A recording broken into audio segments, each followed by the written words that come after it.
네, 오늘은 마음을 같이 하라는 시리즈 두 번째 시간으로 최악에서 최선을 준비하라는 제목으로 나누도록 하겠습니다.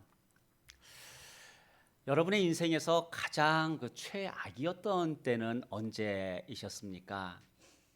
사실 그 인생에서 가장 나빴던 때를 생각하라고 하면은 어떤 삶에서 큰 위기를 만났거나 아니면은 경제적으로 어려웠던 시간을 보냈거나 아니면은 가정의 환경에 어떤 문제가 있었던 그런 때들을 여러분 기억하지 않습니까?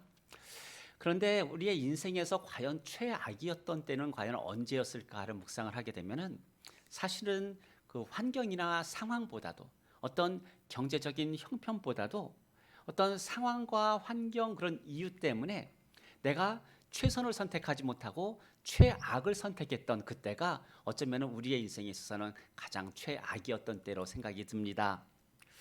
오늘 말씀을 기록한 베드로에게는 여러분 그 인생에서 가장 최악의 때가 언제였을까요? 아마도 복음을 전하면서 많은 어려움들을 만났겠죠. 네. 근데 이 베드로에게 가장 최악의 때를 생각한다면은 예수님이 잡혀가셨을 때, 대제사장 안나스의 그 뒷마당 뜰에 갔을 때 거기 있는 종들이 너도 예수님의 제자이지 이렇게 물었을 때 그때 최선을 다해서 최고의 대답으로 반응하지 못하고 오히려 최악의 상황을 만들었던 예수님을 세 번이나 부인했던 그때가 어쩌면은 베드로에게 있어서는 가장 최악의 시간이라고 우리는 말할 수가 있습니다. 사실 이런 일들을 보면서 우리는 누구에게나 여러분 그런 최악의 경험들이 있습니다. 그때 내가 조금 더 최선의 결정을 할 걸, 최고의 결정을 할 걸. 그러면서 여러분 후회하는 일들이 우리에게는 다 한두 가지씩은 누구에게나 다 있습니다. 그런데 우리는 그런 어려운 때를 만나게 되면은 왜 그 눈에 보이는 상황과 환경을 이유로 대면서 왜 최고의 결정, 최선의 반응을 하지 못하고 가장 나쁜 결정들을 그렇게 하는 것일까요? 오늘 베드로는 거기에 대한 이유를 15절에서 그렇게 말하고 있어요. 우리의 마음에 그리스도를 주로 삼지 않았기 때문이다라고 그렇게 말하고 있습니다.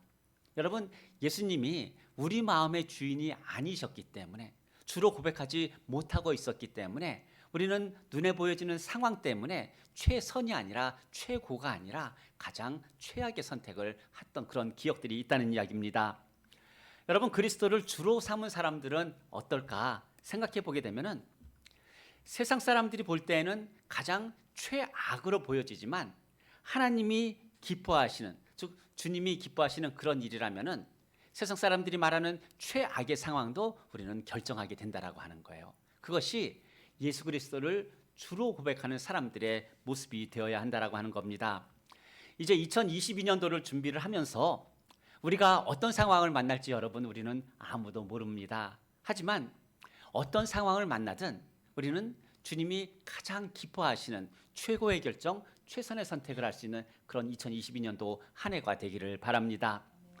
오늘 베드로전서는 사실은 그 소아시아 교회에 이제 공식적인 박해가 시작될 때 그때 베드로가 그런 박해의 상황 가운데서도 최악이 아니라 가장 최선, 하나님께서 기뻐하시는 가장 최고의 반응을 할 수 있도록 하기 위해서 보내진 서신이 여러분 베드로 전서의 말씀이에요. 그렇다면 그런 어떤 최악의 상황 가운데서 우리는 최선의 선택을 하기 위해서 우리는 과연 어떻게 해야 할까요? 우리는 그것을 여러분 어떻게 준비해야 할까요? 예수님은 제자들이 그런 어떤 어려운 고난을 만나게 될 것을 대비해서 예수님께서 여러분 제자들에게 부탁하신 것은 과연 무엇이었을까? 이런 것들을 생각하면서 오늘 베드로가 8절에서 이렇게 기록하고 있습니다. 마지막으로 말하노니 너희가 다 마음을 같이하여 동정하며 형제를 사랑하며 불쌍히 여기며 겸손히 여기며 이렇게 말하고 있어요. 여기서 마지막으로 말한다라는 이야기는 앞에서 베드로전서 1장 1절부터 3장 7절까지 모든 말씀을 한마디로 요약하면 이런 의미를 갖고 있어요. 그 한마디로 요약하게 되면 어떤 의미냐면은 서로 사랑하는 일에 마음을 같이 하는 것이다. 여러분 그렇게 말씀하고 있습니다.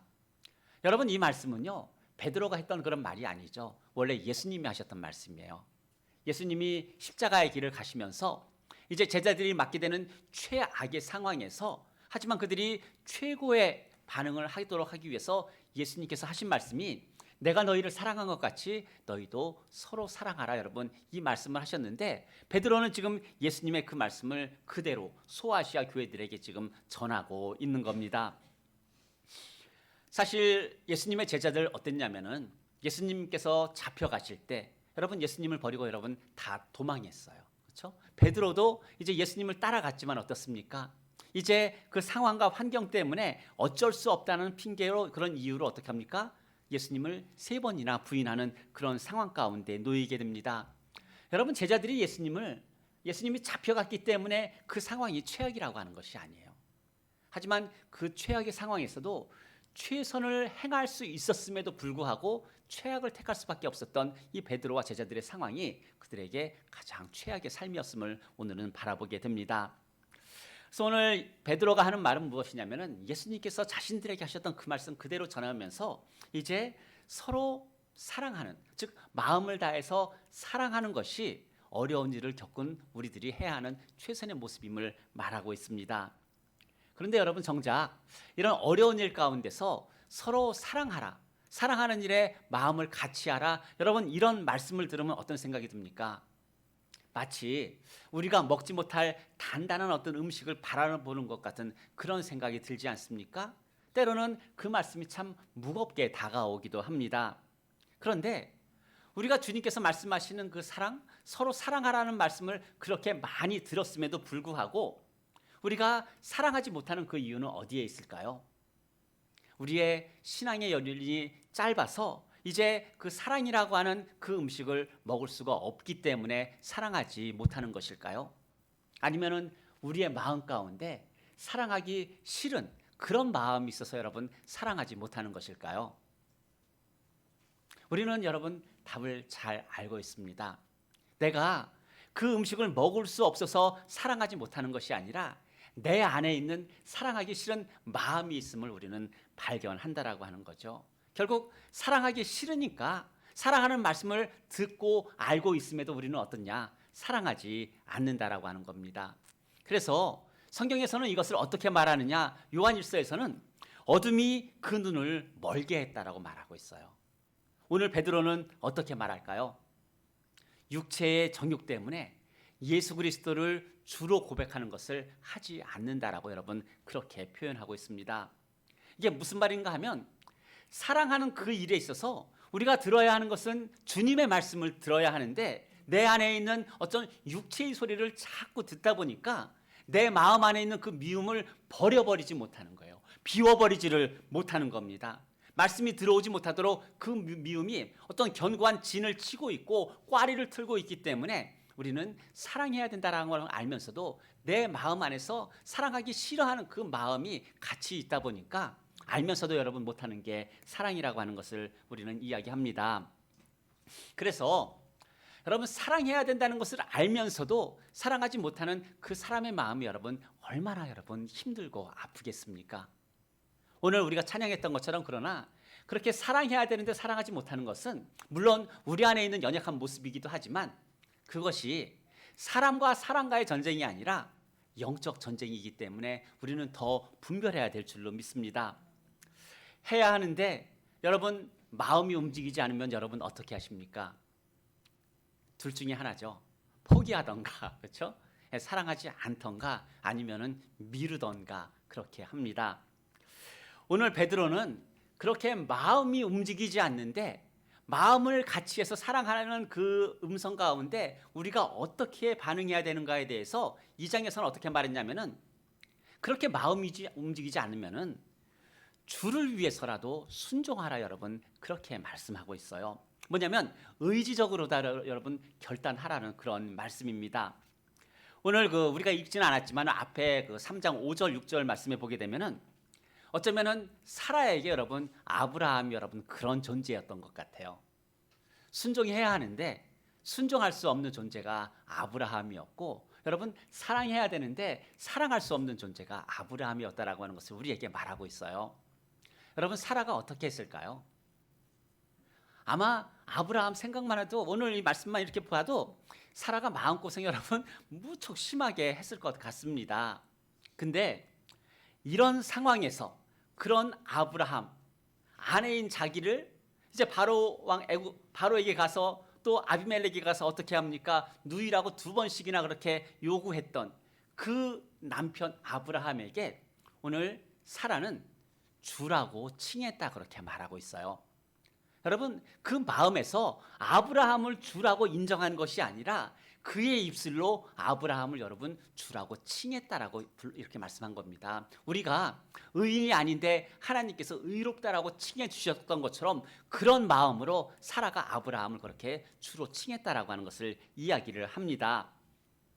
그런데 여러분, 사라가 그렇게 아브라함에 대해서 여러분 주로 칭할 수 있었던 그 이유는 어디에 있을까요? 5절에서 말씀하죠.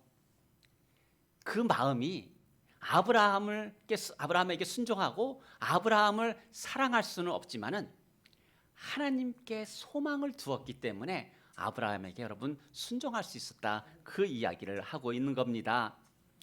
여러분, 그 마음이 얼마나 힘들었을까? 눈에 보이는 아브라함, 어쩌면은 마음만 고생시키는 그런 아브라함인데 그 아브라함에게 순종하라는 그 하나님의 음성을 들을 때마다 사라의 마음이 어땠을까요? 근데 그때 사라의 마음이 하나님께 소망이 있었기 때문에 마음은 움직이지 않지만 여러분 아브라함을 주라 칭합니다. 그리고 아브라함을 사라가 주라 칭했을 때 하나님은 어떻게 합니까? 그렇게 사랑받을 수 없고 순종받을 수 없었던 아브라함을 믿음의 조상으로 세워가시는 분이 여러분 하나님이시라고 하는 거죠. 그렇듯이 우리의 마음이 움직이지 않을 때 우리의 생각은 어디에 하느냐? 바로 하나님께 소망을 두어야 한다라고 하는 것을 베드로가 우리에게 전하고 있습니다. 여러분, 사라가 겪었던 일 우리도 똑같이 여러분 겪을 때가 있습니다.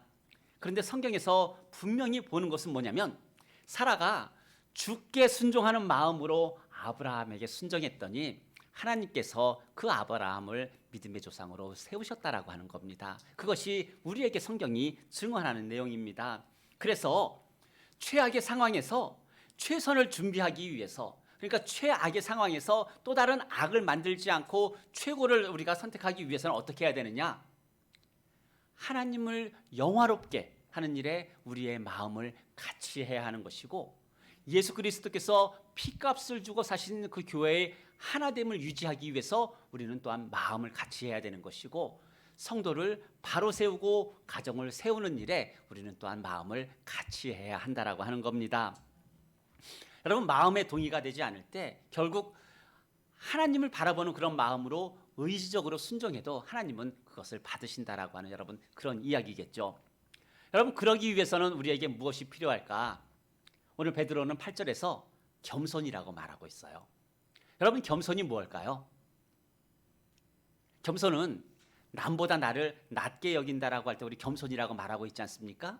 그런데 이 겸손이라고 하는 말에 대해서 좀 더 정확히 이야기한다면은 겸손은 뭐냐면 내가 누구인지 나에 대해서 올바로 평가하는 것이 여러분 그게 겸손이라고 하는 겁니다. 사실 겸손하지 못한 그 이유는 뭐냐면은 내가 나를 바로 평가하지 않기 때문이에요. 여러분, 내가 누구라는 이야기입니까? 나는 하나님의 은혜로 용서받은 죄인이라고 하는 거예요. 그런데 그것을 잊어버리면 어떻게 됩니까? 우리는 사랑하라는 그 말을 들었을 때 하나님께 소망조차 두지 않는다라고 하는 거예요. 그런데 내가 나의 나됨을 알 때, 특별히 하나님 안에서 나의 나됨을 알 때 우리는 겸손할 수가 있는 것이고, 우리의 마음이 동하지 않더라도 의지적으로 여러분 순종하는 그런 자리로 나아갈 수 있다라고 하는 겁니다. 내가 죄인인 것을 또한 인정하고 내가 그 하나님의 은혜를 감당하기에 너무나 부족하고 연약한 그릇이다라고 하는 것을 인정하게 될 때 우리의 마음은 동하지 않지만 의지적으로 하나님의 말씀에 순종할 수 있는 것입니다. 그렇다면 그렇게 최악과 최선이 있을 때 우리는 보통 그 최악과 최선에 대해서 어떻게 다른가를 한번 구별해야 됩니다. 오늘 베드로가 그렇게 말하고 있어요. 악을 악으로 욕을 욕으로 갚지 말고 9절에서 말하는 것이 도리어 복을 빌라, 그렇게 말씀합니다. 여러분, 2022년도에 우리 교회는 이런 일 없어야 합니다. 뭐냐면 성도를 욕하고 교회를 박해하고 누군가로부터 악한 말을 들을 때 우리는 악을 악으로 갚는 그런 교회가 되어서는 안 된다라고 하는 거죠. 그런데 이런 일을 당할 때 우리는 세 가지 중에 하나로 반응합니다. 첫째, 선을 악으로 갚는 경우가 있어요. 여러분, 이런 일이 없을 것 같죠? 네, 있습니다. 누구에게 있을까요? 나 빼고 다른 사람들에게. 그렇죠? 적어도 나는 선을 악으로 갚지 않는다는 그런 생각들을 나는 가지고 있어요. 아마 여러분 동의하실 거라고 생각합니다. 근데 내가 누군가로부터 선을 받았어도 내가 하나님의 말씀 안에 거하지 않고 내가 기도 가운데 있지 않고 내가 깨어 있지 않으면은요, 얼마든지 나도 내가 받은 선을 여러분 악으로 갚을 수가 있는 거예요. 그게 우리의 실제 모습이다라고 하는 것이고, 그것을 아는 것이 여러분 겸손이라고 하는 겁니다. 여러분, 이런 일들은 누가 합니까? 주로 사탄이 하죠. 사탄이 누구를 통해서 합니까? 깨어있지 못한 사람. 그렇죠? 그 마음이 깨어있지 못한 사람을 통해서 이런 일들을 한다라고 하는 거예요. 그런데 우리가 어떤 악에 대해서 또 어떻게 반응하냐면은 악을 악으로 갚으려고 하는 그런 마음이 있어요. 여러분, 누가 나에게 해를 끼쳤을 때 나도 똑같이 갚아주고 싶은 마음이 여러분 있으세요? 없으세요? 저는 없기를 바라면서 말씀을 드렸습니다. 네, 그런 마음이 있어요. 그게 우리 보통 사람들의 마음이에요. 내가 받은 대로 내가 갚아줘야지. 네. 그래서 우리 보통 이럴 때 어떤 이야기 합니까? 눈에는 눈, 이에는 이, 이런 이야기 하지 않습니까? 근데 그렇게 악을 악으로 갚아주고자 해서 눈에는 눈, 이에는 이라고 생각하는 이거는 여러분 말씀을 잘못 해석하는 거예요. 뭐냐면 눈에는 눈, 이에는 이라고 하는 것은 다른 사람이 내 눈을 상했을 때 그 사람도 똑같이 눈을 상해야 된다? 그걸 이야기하고 있는 게 아니에요. 다른 사람이 나에게 한 경우가 아니라 내가 누군가의 눈을 상하게 했다면 내 눈도 상해야 된다라고 하는 그것을 이야기하고 있는 거예요. 근데 우리는 이 말씀을 어떻게 합니까? 누가 나에게 해를 끼쳤으면 눈에는 눈, 이에는 이, 나도 똑같이 갚아줘야지. 여러분, 이런 생각을 한다라고 하는 거예요. 그런데 오늘 사도 바울이 예수 그리스도를 주로 고백하며 예수 그리스도 안에 있는 성도들은 그렇게 어떤 악을 경험했을 때 어떻게 반응해야 되느냐? 성도들의 수준은 악을 악으로 갚는 게 수준이 아니라고 하는 겁니다. 그 악을 선으로 갚는 것이고 도리어 복을 비는 것이 우리 성도의 수준이라고 하는 거예요. 여러분, 옆에 계시는 분이 여러분 그 정도의 수준에 있는 분들이라고 하는 겁니다. 할 수 있기 때문에, 또 사도 바울도 경험했기 때문에, 그렇기 때문에 우리에게 지금 그 말씀을 하고 있습니다. 예수님은 여러분 악을 악으로 갚지 않았어요. 우리 그 12절 말씀에 보게 되면은 그렇게 말씀합니다. 이를 위하여 너희가 부르심을 받았으니 2장 21절입니다. 죄송합니다. 이를 위하여 너희가 부르심을 받았으니 그리스도도 너희를 위하여 고난을 받으사 너희에게 본을 끼쳐 그 자취를 따라오게 하셨느니라. 그러면서 22절에서 그는 죄를 범하지 아니하시고 그 입에 거짓도 없으시며 욕을 당하시되 맞대어 욕하지 아니하시고 고난을 당하시되 위협하지 아니하시고 오직 공의로 심판하시는 이에게 그 모든 것을 맡기셨다라고 그렇게 말씀하고 있어요. 왜 예수님께서 그렇게 하셨을까요? 물론 우리를 구원하기 위해서 그렇게 하셨지만 베드로는 그렇게 전합니다. 우리로 하여금 예수 그리스도의 본을 보고 따라오도록 하기 위해서 예수님께서 그 길을 가셨다라고 그렇게 말씀하고 있습니다. 예수님은 욕을 당하셨지만 그렇지만 맞대어 욕하지 않고 그 입에 거짓도 담지 않으시고 오직 공의로 심판하시는 하나님께 그 모든 것들을 다 맡기셨습니다. 누군가에게 나에게 여러분 험담을 하고 악한 말을 하고 인격을 모독하게 되면 여러분 우리는 과연 사도 베드로가 이야기하고 있는 것처럼 그런 어떤 복을 비는 그런 수준까지 그런 삶을 여러분 살고 있습니까? 어떻게 보면은 택도 없는 그런 말처럼 여러분 들리지 않습니까? 그런데 지금 이 말씀은 나에게 어떤 악한 말을 하는 사람들에게, 나를 비방하는 사람들에게, 나를 모욕주는 그런 사람들에게 어떤 좋은 말을 하라고 하는 그런 이야기 아닙니다. 만일 누군가가 어떤 집사님이 와서 어떤 내 인격을 모독할 때 집사님 말 맞아요. 여러분 그렇게 반응하실 분 계세요? 없어요. 우리는 누구나 내 인격을 건드리고 내 자존심을 건드리는 말을 하게 되면 우리는 그런 선한 말을 하지 못합니다. 그런데 베드로가 오히려 복을 빌라라고 하는 그 이야기는 과연 무엇일까요? 그 사람이 나를 험담하고 욕할 때, 또 그 사람이 내 인격을 모독할 때 어떻게 하라는 이야기냐면은 기도하라는 이야기입니다. 그 사람이 그 길에서 돌이키기를 여러분 기도하라는 이야기입니다. 그 사람의 삶에 하나님께서 적극적으로 개입해 주시기를 여러분 기도하라고 여러분 그 이야기를 하고 있는 겁니다. 왜냐하면 그것이 우리를 부르신 부르심이 되기 때문이라고 베드로가 이야기합니다. 예수님은 우리를 악을 악으로 욕을 욕으로 갚으라고 우리를 부르지 않으셨어요. 그렇게 악, 욕 이런 것들을 받을 때마다 오히려 그를 위해서 기도하도록 그렇게 부르셨습니다. 왜냐하면 우리 모두는 하나님께서 주시는 그 복을 이어받을 자들이기 때문입니다. 또한 성경에서는 어떻게 이야기하느냐?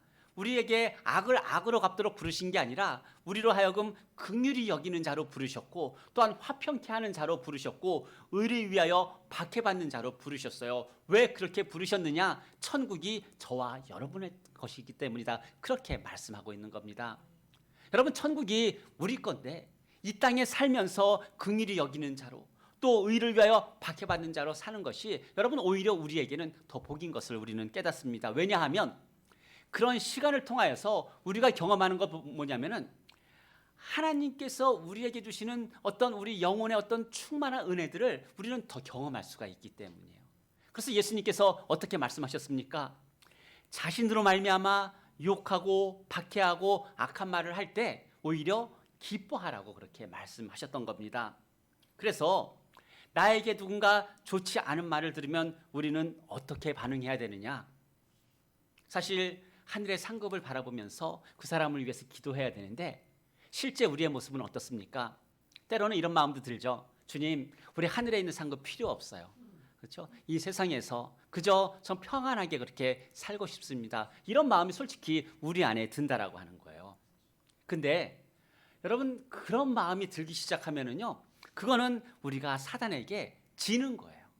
사단의 꼬임에 여러분 넘어가는 거예요. 왜냐하면 우리는 오히려 그 사람을 위해서 돌이키기를 기도하고 하나님께서 그 사람의 인생에 개입해 주시기를 기도해야 되는데, 우리가 그 상황 가운데 넘어가게 되면 우리가 누릴 수 있는 그런 영적의 풍요로움, 이 땅에서 우리가 누릴 수 있는 그 은혜의 풍요로움을 우리는 하나도 누릴 수가 없기 때문에 그런 마음이 들기 시작하면 우리는 이미 사단에게 지고 시작하는 그런 것이다라고 하는 거죠. 오늘 베드로는 최악의 상황을 직면하고 있는 그런 소아시아 교회들에게 오늘 말씀해 보게 되면 10절, 11절, 12절 다윗에 대한 이야기를 합니다. 여러분, 왜 베드로가 다윗에 대한 이야기를 할까요? 오늘 베드로는요, 이 10절과 11절, 12절 말씀을 통해서 다윗이 경험했던 최악의 상황, 그 최악의 상황에서 최악을 선택했는데 그것을 통해서 깨달은 것이 무엇인지를 우리에게 말하기 위해서입니다. 여러분, 베드로가 오늘 다윗의 이야기를 하는 것은 우리가 알고 있는 다윗, 그 다윗은 여러분 가장 위대한 여러분 왕 아닙니까? 그런데 그 왕의 인생을 보게 되면은 가장 피곤한, 가장 고통스러운 삶을 살았던 사람이 여러분 다윗이에요. 어렸을 때는 형들한테 여러분 가정에서 어떻습니까? 왕따를 당했어요. 근데 조금 커서 골리앗을 죽여서 영웅이 됐는데 어떻게 됐습니까? 사울에게 시기를 받아서 여러분 도망자의 신세로 여러분 전락하지 않습니까? 그런데 왕이 되어서는 어떻습니까? 왕이 되어서 다윗이 경험한 것은 계속해서 믿는 자들로부터 이렇게 반역, 배신당하는 그것들을 경험했고, 심지어 자기 아들 압살롬에게까지 배신당하는 그런 일들을 경험합니다. 오죽하면은 죽으면서까지 저 요압하고 아마사는 반드시 죽이라고 여러분 솔로몬의 그런 이야기를 하면서 여러분 유언도로 남기고 죽었겠습니까?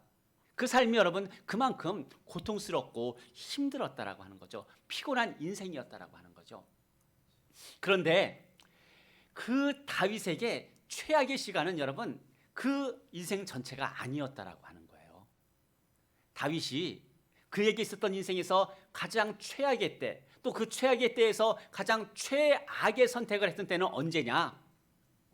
그 자기를 시기했던 사울을 두려워해서 이제 그 블레셋 아기스 왕에게 도망했을 때, 그때가 다윗에게 있어서는 가장 최악의 때라고 하는 이야기입니다. 왜 최악의 때였을까요? 사울이라고 하는 사람을 두려워해서 도망해서 간 곳이 블레셋인데, 거기에는 여러분 더 큰 두려움이 이 다윗을 기다리고 있었기 때문입니다. 아기스 왕의 신하들이 다윗을 알아보고 여러분 다윗을 죽이려고 합니다. 이때 다윗이 어떻게 합니까? 눈물, 콧물, 침 질질 흘리면서 미친 척하면서 하나님께 부르짖지 않습니까? 나를 좀 구원해 달라고. 여러분, 이 일을 통해서 다윗이 깨달은 게 무엇일까요? 사람은 두려워할 존재가 아니라고 하는 거예요. 지금 이 다윗은 사람이 두려워서 블레셋으로 갔는데 그 일을 경험하면서 깨달은 것이 무엇이냐?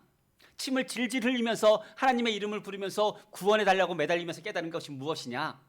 사람은 결코 두려워할 존재가 아니라고 하는 거죠. 오직 하나님만이 경외할 존재이고 하나님만이 두려움의 대상이라고 하는 것을 이야기합니다. 어쩌면 우리는 다윗의 인생에서 다윗이 가장 최악의 순간, 최악의 결정을 했던 때를 밧세바를 범했을 때라고 생각하기 쉽습니다. 그러나 여러분, 다윗이 밧세바를 범한 것은 물론 최악임에는 틀림이 없지만 그것은 어떤 최악과 최선을 논하기 이전에 죄에 대해서 논해야 되는 그런 문제라고 하는 거죠. 그래서 죄를 떠나서 다윗에게 있어서의 가장 최악은 무엇이냐? 사울이 두려워서 피했는데 거기에는 더 큰 두려움이 있다라고 하는 것이고, 그것을 통해서 깨달은 것은 우리가 두려워해야 될 분은 오직 하나님 한 분밖에 없다라고 하는 이런 놀라움을 깨달았기 때문에 오늘 베드로가 그 이야기를 소아시아에 있는 그런 교회들에게 지금 전하고 있는 겁니다. 그렇듯이 공개적인 박해가 오더라도 사람을 두려워하지 말고 오히려 하나님을 경외하라. 여러분, 그 이야기를 하고 있는 겁니다.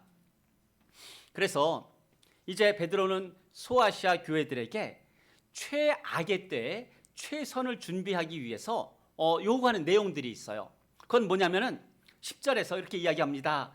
혀를 금하여 악한 말을 그치고 그 입술로 거짓을 말하지 말고. 뭐냐면 이렇게 악한 말과 거짓은 결국 형제끼리 서로 사랑해야 되는 그 사랑을 깨뜨리는 첫 번째 요인이기 때문이에요. 사랑할 수가 없기 때문이에요. 또한 악에서 떠나 선을 행하고 화평을 구하고 그것을 따르라고 여러분 그렇게 말씀합니다. 그래서 이제 우리에게 고난이 왔을 때 우리가 가장 최고의 선택, 최선의 선택을 하기 위해서 우리는 어떻게 해야 되느냐? 가장 먼저 우리의 입과 우리의 혀를 우리가 제어해야 한다라고 하는 거죠. 성경에서는 오죽하면은 여러분 재갈을 물리라고 하는 그런 말씀까지 하겠습니까? 그리고 두 번째는 뭐냐면 사람이 아니라 하나님을 두려워해야 된다는 것을 말씀합니다. 여러분, 하나님을 두려워하게 되면 어떻게 되는지 아세요? 하나님의 눈이 지금 누구를 향하고 있는지 여러분 보인다라고 하는 거예요. 하나님의 귀가 지금 누구의 소리를 듣고 있는지 안다라고 하는 거예요. 하나님의 얼굴이 지금 누구를 바라보고 계시는지 그것을 알 수 있다라고 하는 거죠. 그것이 여러분 이제 고난의 때에 이제 예수 그리스도 안에서 하나님을 경외하는 자로 살아가는, 또 하나님께 소망을 둔 자로 살아가는 사람들의 모습이 바로 그런 사람입니다. 여러분, 사람이 아닌 하나님을 두려워할 때 결국 하나님의 눈이 여러분 나를 향하고 있는 것을 여러분 보게 돼요. 또 하나님을 두려워할 때 하나님의 귀가 내 말을 듣고 계시는 것을 우리는 바라보게 됩니다. 또한 내가 나에게 악을 행하는 그 사람을 위해서 기도하게 될 때 하나님의 얼굴이 그 사람을 바라보고 있는 것을 우리는 보게 된다라고 하는 것이죠. 사랑하는 성도 여러분, 최악의 상황에서 우리가 가장 첫 번째 해야 하는 것, 여러분 사람을 두려워하지 마시기를 바랍니다. 시편 42편 5절에서 그렇게 말씀합니다. 내 영혼아 내가 어찌하여 낙심하며 어찌하여 내 속에서 불안해하는가. 여러분, 예수 그리스도 안에 있으면서 왜 불안해하는가, 여러분 그 말씀을 하고 있는 거예요. 그러면서 너는 하나님께 소망을 두라는 이야기입니다. 여러분, 최악에서 최선을 결정하기 위해서 우리는 어떻게 해야 하느냐? 내 눈에 보이는 환경, 상황에서는 우리는 할 수 없지만 우리가 하나님께 소망을 둘 때 우리는 최악의 상황에서도 하나님이 기뻐하시는 최선의 선택을 할 수가 있다라고 하는 거죠. 그런데 참 안타까운 것은 뭐냐면은 그렇게 악을 선으로 갚아도 이 세상에서는 여전히 고난이 있다라고 하는 겁니다.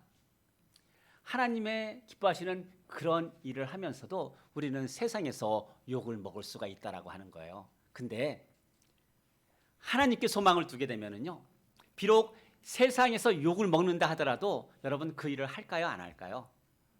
합니다. 그게 하나님께 소망을 두고 있는 사람들의 모습입니다. 우리가 최악의 상황에서 최선이 가능한 이유는 하나님께 소망이 있고 그 하나님께 소망을 두는 그 하나님을 우리의 구주로 고백하며 살아가고 있기 때문이고, 세상 사람들은 결국 썩어져 갈 그 소망을 바라보고 있지만 우리는 영원한 소망, 산 소망을 우리는 갖고 이미 천국을 누리고 있기 때문에 우리는 그 모든 삶을 이겨나갈 수가 있다라고 하는 거죠. 여러분, 힘든 삶을 살고 계시는 분들을 볼 때 그들 분들 중에서도 특별히 얼굴이 밝은 분들이 있어요. 여러분, 왜 밝을까요? 하나님께 소망을 두고 있기 때문이에요. 내 눈에 보이는 데는 여러분 소망이 없는데 하나님께 소망이 있으니까 비록 삶은 어려워도 여러분 얼굴빛은 밝다라고 하는 겁니다. 여러분, 말씀을 정리하겠습니다. 우리가 사람을 두려워하게 되면은 최선의 상황에서도 여러분 최악을 행할 수가 있어요. 그러나 하나님을 두려워하게 되면은 최악의 상황에서도 하나님이 기뻐하시는 최선을 선택할 수가 있습니다. 여러분, 사단은 우리에게 뭐라고 말할까요? 그만해, 포기해, 그런 이야기 하지 않겠습니까? 그러나 하나님을 두려워하며 하나님께 소망을 두고 있는 사람들은 최악의 상황에서도 하나님이 기뻐하시는 최선을 항상 선택하며 살아가는데, 오늘 베드로는 그것이 무엇이냐? 서로 사랑하는 일에 마음을 같이 하는 것이다. 여러분, 그렇게 말씀하고 있습니다.